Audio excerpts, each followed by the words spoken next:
خلقتت نگاه کن ای انسان. تا چه وقت در این خواب غفلت بوده باشی؟ به خود بیاییم.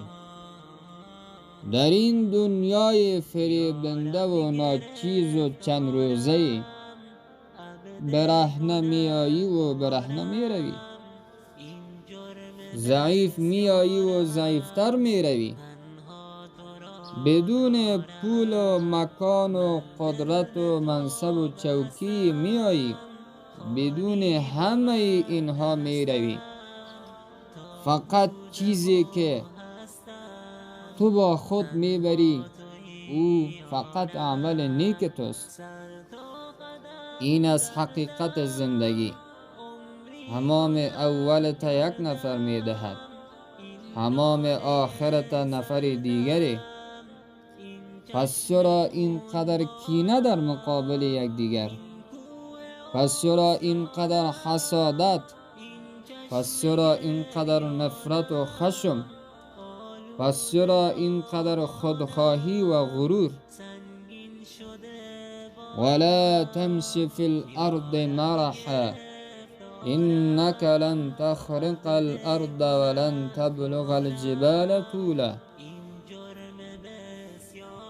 و در روی زمین متکبرانه و مغرورانه راه نرو ای انسان، چرا که تو با پای کوبیدن قلندرانه بر زمین نمی توانی زمین را بشکافی و با گردن کشیدن جبارانه بر آسمان هرگز نمی توانی به بلندی های کوه ها برسی.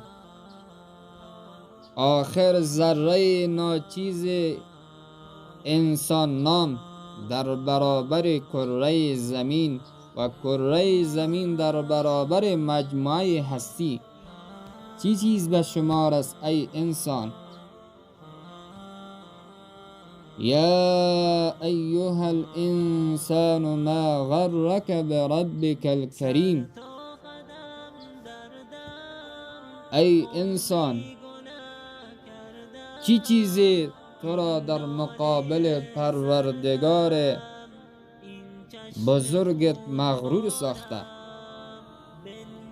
و در حق پروردگار تو را گول زده که چنان بیباکانه نافرمانی میکنی و خود با گناه ها آلوده میسازی؟ چی چیز تو را مغرور ساخته ای انسان؟ آیا از این بی خبر هستی که پروردگارت هر لحظه و هر ثانیه تو را نظاره میکنه؟ پس وقتی که قرار است که ما از این دنیا دست خالی برگردیم،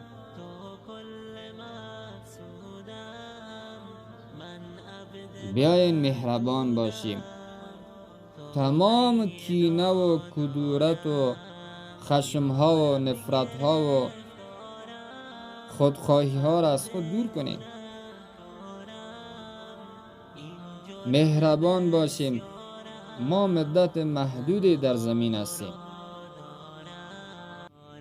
و آن را با چیزهای بی ارزش عبد گناهکارم، این جرم بسیارم، تنها تو را دارم، من دل به تو بستم، خالی بود دستم، تا بودم و هستم، تنها تویی یارم، سر تا قدم